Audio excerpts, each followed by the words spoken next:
Welcome back to my Mommy Dearest series. I know it's been a minute, y'all, but my mind has been activated creatively through suggestions from you guys. I wanted to do a video about Kris Jenner, Kardashian, and how she is a narcissist, okay? And how her narcissistic ways play into the pitfalls of her children, the dynamics between them two, 3, 4, 5, the grandchildren, and how all of it comes into play when you have a head narcissist who is the monarch, matriarch of your family. So let's get into it.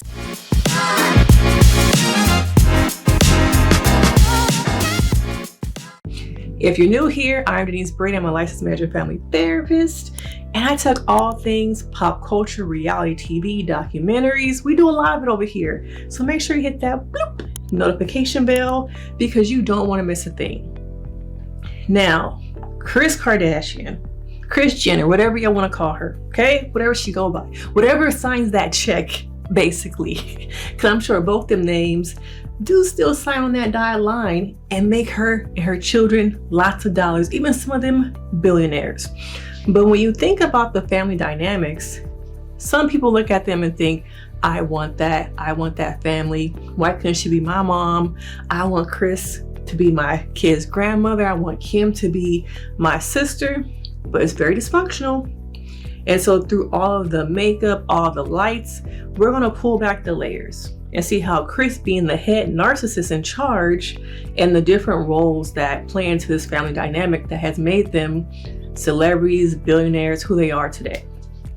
And first, we have to get into a little bit of psychology, okay? When you think about dysfunctional families and the role people play in family units, a lot of theories have gone back to people's family relationships play into emotions. You look at Bowen, you look at all the people from who created family dynamics, family systems. When you think about family systems and how each person in your family plays a role.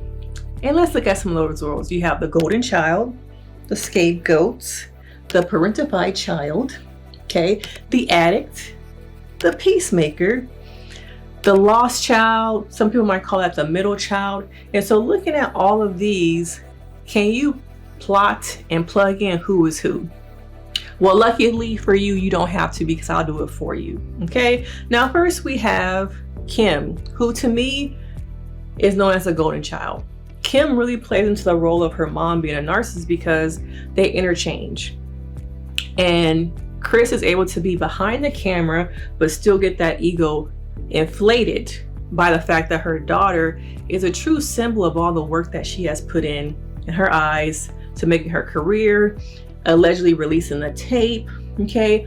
All those things play into Kris being able to be in the background, but also get all the credit for the work, the careers, all those things. Not only that, Kris being, in my eyes, controlling.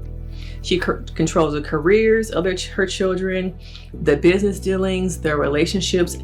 At times, it really looks like you're doing great, sweetie. But all that attention is for her. She's able to blossom and feel like, oh, I'm important. Look at my children. I did that. Look at me.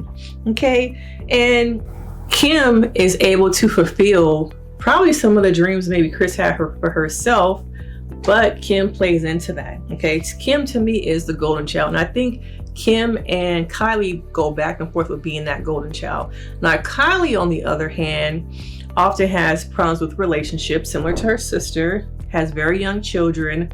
I kind of want to say like her self-worth isn't all the way there. We look at her relationship with Travis. A lot of different things play into her needing her mother to lean on, to help her. And with a narcissist, they need to feel needed. They need to feel wanted. That ego has to continue to be this big because you can't deflate that, okay? And I noticed that the more and more that Kim's career blossoms, Kylie's career blossoms, and their relationships seem to fail, they both tune in and end up needing Kris to help them through the different trials and tribulations of Kim being married to Kanye. Once again, Kylie having a couple kids by Travis, who is dysfunctional. Kanye is dysfunctional. We can do a whole nother video about the premise that the Kardashians, in some ways, depending on who you believe, do hurt the men. When the men are not able to fulfill and give them what they need, their careers end up hurting. Okay, look at the trail of men behind all these women and look at where they are now. The only one who I feel like has not had those same circumstances is probably Corey Gable, but Corey is still with Kris. Okay, but I wonder when he gets done with being whatever it is, because when you look up things about, you know, Corey, what does he really do? He's involved in a lot of these things that happen in Hollywood. Some people allegedly might consider him a handler. That ain't me. Just doing my research, and that's what I found out. But looking at the men even that Kris has been involved in, both very passive men who are in the background. The only thing about Caitlyn was that when Caitlyn was an Olympian, Kris once again was able to feed off of the limelight of being married to an Olympian. But to me, Caitlyn being in the closet, being closeted, being passive, allowed for Kris to do whatever she wanted, run around town, having her needs met through intimacy. It was alleged that she was a swinger. So while Caitlyn was at home, maybe she was involved in some of the shenanigans of the swinging, I'm not sure. But to me, the passiveness of Caitlyn allowed for Kris to be able to once again do me, have her ego filled by these different men in the community that she was involved in, allegedly. But once again, looking at her children, you have Kim being the golden child, interplays with, you know, Kylie being the golden child. And then you have Kourtney. Now, Kourtney at times is the scapegoats. Scapegoats are normally the children who get blamed. They're the identified patient, they're the identified problem. And because Kourtney at times wants to have her own life away from the brand, she has boundaries, she tries to go to therapy. That means that the narcissist, her mother, does not always have control. And I think other people in her family dynamic use that against her. They try and make her seem like she's the bad sibling. She's a B. Okay, they're very critical of her. And you have Kourtney come in. Sorry, not Kourtney. Yeah, Kourtney come in and try and distance, try and call a thing, and they don't like that. And you see on the show how over time and time again how Kourtney is able to, unfortunately, I think just feel defeated at times and walk away from the situation, probably hurt. And I wonder all the stuff that's going inside of her that she has had to deal with trying to be different, trying to escape the brand at times, okay? And then, you know, we got our girl, Khloe. Khloe is one of the flying monkeys, okay? Now, when you think about flying monkeys, they're the ones who try and do smear campaigns towards victims of narcissists. Now, Kourtney is someone who tries to be at times a peacemaker, okay? But not in a good way. She wants the love, the acceptance from her mother so much that she is codependent on relationships. She tries to get that from different men. You see how she goes back and forth with her baby daddy who cheats on her. Ever since, to me, Kourtney got that surgery, the different surgeries. I shouldn't say that surgery because like, girl, which one? I know. Ever since she got skinny, let's say that, okay, she has been up Kim's behind, okay? Now that she's skinny, she on face number 4, 5, 6, okay? It almost feels like she's finally in, she's accepted. And you see her over time try through different things to feel accepted, but leave it to that that Ozempic finally came in, and now she's skinny and she feels like, okay, they finally accept me, they finally see me. But Kourtney, Khloe, and Kim, always at it, okay? And I feel like the mom at times is in the background being the puppeteer, watching her daughters fight and argue. Now, Kendell to me is somebody who, I don't want to say she's the lost one, but she seems more like a rebel. I feel like I don't know enough about Kourtney because At times, she's not lost, but I feel like she gets lost in the mix of everything. Now you forget about her at times.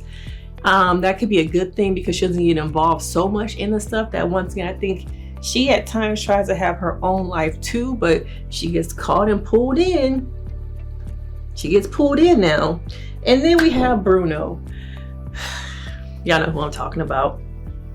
Bruno, Rob. Okay, we don't talk about Bruno. Okay, because once again, Bruno, Rob is not something that they can't do anything with him. So he gets discarded by his mother. And then when he is in the picture, she's taking care of him, his businesses, having control, taking care of he just has one child, taking care of Dream. Okay, I think her name is Dream.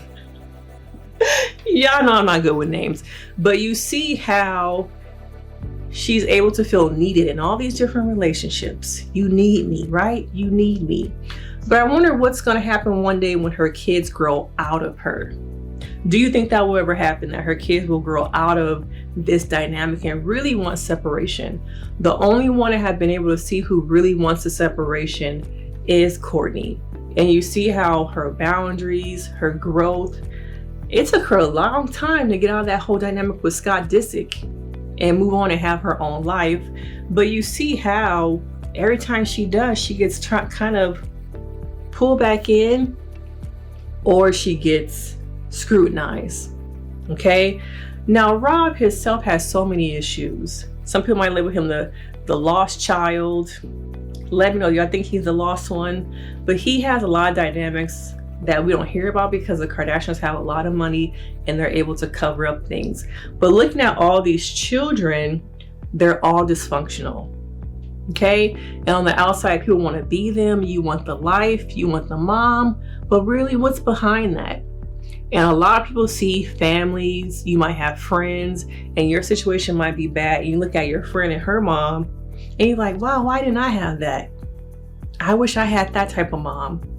But then your friend tells you, did you know that when you're not here, my mom yells at me, she's controlling. You see only when my mom takes me on them shopping trips, when we go on trips around the world together, but behind that, I have to pay for it mentally. And I think a lot of these girls, men in this family dynamic are paying for the top.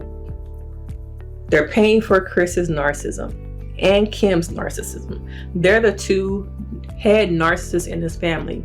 And I think eventually when the time comes, unfortunately, that Kris is no longer here, Kim will step in and be that monarch, that matriarch. But do you think that she'll be able to hold it down the same way Kris has? Okay, because I think Kris has a lot of relationships. She has her hands on a lot of things. And Kim at times seems so self-absorbed that she can't see past the mirror shining on herself. Okay, but I want you guys to see how narcissistic women look at the dynamics of their families.